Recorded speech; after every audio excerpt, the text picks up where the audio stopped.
for 5 minutes each for questions. And I'm going to begin with myself. Mr. Thane, in your testimony, you talk about your own experience with the Upper Colorado River System Conservation Pilot Program. Given the current water challenges on that river and in that system, if this program were not to be reauthorized, how challenging would it be to access other federal opportunities? Well, I don't know that I can speak exactly what it would. It is challenging in the economic terms of being able to conserve water. The infrastructure you have is we spend a lot of money to put down to utilize the water and efficiently do it. But as far as conservation, it's difficult to see much incentive to do so. I don't know that I can speak to how it would affect others. Certainly others that are used for conservation seems kind of counter to me to what we're trying to do to conserve water sometimes, although using water efficiently is definitely what we need to do. Utilizing it and wanting to utilizing it is the goal. With else the idea of they'll find somebody else for it, or there's scarcity, they'll give it to somebody else who they feel is more. So I don't know that I can speak to how it would affect others' programs, but certainly conservation won't be as much on the table or any incentive to do it. Well, this is definitely a program that's helped your operation, Oh, correct? Definitely. And there's a benefit to fallowing anyway, and that was known. But just the economic costs of following those conservation plans when there's such scarcity and such demand for it had little interest.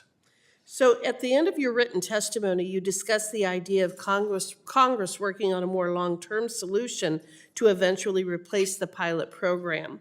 Can you expound upon what that program would look like and how building more flexibility into a long-term solution would benefit farmers like you? Well, I think one thing that we're tied to is the state has each of the Colorado Compact, how much they get. And having the states be able to show conservation and allow them to have that demand management gives, protects their water share. I think this program allows you to hold that in place, at the same time conserve water for downstream. The second part of your question. So what I was curious about is whether you had any other ideas of how to build flexibility into the system for a long-term solution to benefit our farmers. Yeah, as long as it's measurable and accountable and the water that we're using is efficient, I think it's going to be important that that's recognized in conjunction with the conservation efforts. I think everybody's worried they're going to take their water. I think there's a big concern that that's going to happen. So as long as farmers are doing their part, that they're offered protection and the flexibility to do it in a rotational program where you can see the benefits of it without the worry of the loss or the lack of access to it.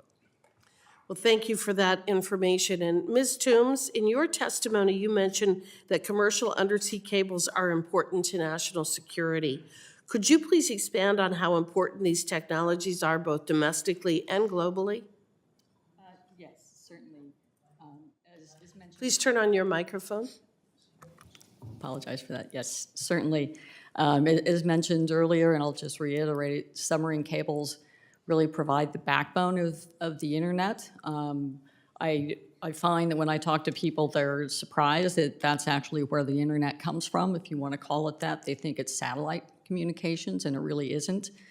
This is a submarine cable or a piece of a submarine cable, and they're just hiding in plain sight. And they do provide us with secure and fast communications domestically, intercontinentally, and globally. So I'm going to go on to Mr. Hipke real quickly here. You state in your testimony that the BLM's implementation of the Aquifer Recharge Flexibility Act has made it harder to implement and manage aquifer activities in your area. How would Congressman Fulcher's legislation clarify existing law, and how would it help Idaho Water Resources, the Water Resources Board, more effectively manage its resources? Thank you, Madam Chairman, members of the committee. To give you an idea, to get an easement in the past, it's taken me approximately 2 years, to do that. And for those that don't know, if you happen to see the news last summer, the ESP went through a curtailment or potential curtailment last spring, which was obviously a really big deal. That would have, if we had to move forward with that, would have curtailed a large portion of farmland. And the reason I bring that up is the recharge program's working, we just need to do more. And so every year that we don't have the capacity to do excess water, the aquifer is losing approximately, to get it in balance, we need to put in about 600,000 acre feet. And so currently the program's only doing about 250. On a really dry year, we can only do less than half of that. So we have to be prepared on those wet years to be able to put that water in the ground, and we don't know when those are going to happen. So every year we don't have that in place presents a problem.